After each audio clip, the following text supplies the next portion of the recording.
जरूरी चीज है कि एकेडमिक एजुकेशन के साथ क्या जुड़ा होना चाहिए, बोलो, लाइव एजुकेशन जुड़ा होना जरूरी है। मेरा बालक जिस बात पर यहां बोलकर गया है वही लाइव एजुकेशन पर बोलकर गया है। उसने एकेडमिक एजुकेशन का तो एक क ख ग घ भी आपको नहीं बताया। लाइव एजुकेशन जीवन में इतनी जरूरी है।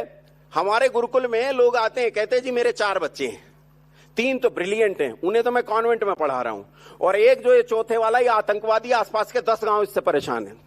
किसका घर जला दे, किसके पशु खोल के कहां फेंक दे, किसी के भूसे में आग लगा दे, पता नहीं, पूरे 10 गांव इससे परेशान है, इसे आप रख लो। क्यों भाई, हमारी क्या गलती? हम क्यों पालें इस आतंकवादी को? गुरुकुल में प्रवेश लेने के लिए सबसे जरूरी चीज है कि माता पिता पहले छात्र का निर्माण करें, जब वो इस लायक हो कि वो गुरुकुल में जा सके तब उसे गुरुकुल में छोड़कर आए। स्कूल में प्रवेश का आधार वो 4 गणित के सवाल, वो 4 जीके के सवाल, वो हिंदी के 2 प्रश्न, वो अंग्रेजी के 2 प्रश्न नहीं हो सकते जो आपने प्रवेश परीक्षा में रखे हैं। ये बालक के गुरुकुल में प्रवेश का आधार नहीं हो सकता। बालक के स्कूल में, गुरुकुल में प्रवेश का आधार होता है कि वो वास्तव में मनुष्य बनने की परिपाटी पर बढ़ भी रहा है कि नहीं।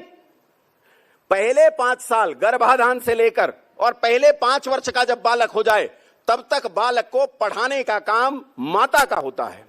और ये जो माता है ना, ये माता इसके लिए कहा है कि 5 वर्ष तक बालक के साथ कठोर वचन भी नहीं बोलने।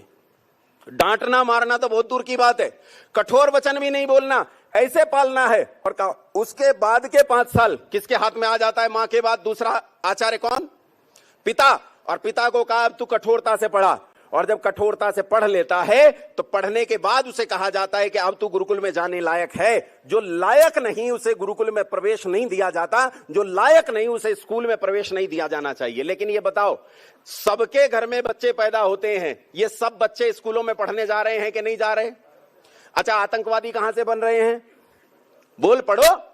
शराबी कहां से बन रहे हैं? हत्यारे कहां से बन रहे हैं? ये ऐसे ही शिक्षा प्रोग्राम में से निकलकर ये बन रहे हैं। बंधुओं, ऋषि दयानंद ने इस देश को जो कुछ दिया, बहुत बढ़िया बात कही स्वामी विदेह योगी जी ने कि क्रांतियां केवल शस्त्र से नहीं होती, शास्त्र से भी होती हैं। ऋषि दयानंद ने इस देश को जो दिया वो दी शिक्षा। ऋषि दयानंद ने कहा मूर्ख और अनपढ़ को देश चलाने का अधिकार नहीं है, देश चलाना है तो वहां तक राजा बनाने के लिए तुम्हें एक बाकायदा सिस्टम तैयार करना होगा जिससे राजा बने। आज जो लोग राजा बनते हैं ये सब एक्सीडेंटल केस हैं, याद रखना, ये सब एक्सीडेंटल केस हैं। और ये एक्सीडेंटल केस वैसे ही होते हैं जैसे दिल्ली की हालत हुई, एक शराब के बोतल में दूसरी फ्री, एक खरीदने जाओ तो उसके साथ दूसरी फ्री मिलेगी आपको। ये घर घर में फ्री पानी नहीं पहुंचा, घर घर में फ्री दारू बटी है कि नहीं बटी है? इसका कारण है कि हमने अपनी शिक्षा, अपने मुद्दों पर काम नहीं किया। मैं आपसे एक चीज कहना चाहता हूं, मैं ये तो बिल्कुल नहीं कहूंगा कि आर्य समाज ने 150 वर्षों में कुछ नहीं किया। अगर आर्य समाज ने 150 वर्षों में कुछ नहीं किया होता तो डॉक्टर मीमांसा साइंटिस्ट की पोस्ट पर जर्मनी में नहीं बैठी होती, वो आर्टिफिशियल इंटेलिजेंस पर, वहां बायो इन्फॉर्मेटिक्स पर काम नहीं कर रही होती। अगर आर्य समाज ने कुछ नहीं किया होता तो डॉक्टर शिव भारद्वाज यहां बैठकर इस बात पर चर्चा नहीं कर रहे होते कि आखिर आर्य समाज का संसार के लिए देन क्या है, संसार को दिया क्या है। सार्थक जहां डेंटल मेडिकल कॉलेज में पढ़ रहे हैं वहां वो ये विचार लेकर जहां से गए हैं वो आर्य समाज ही है।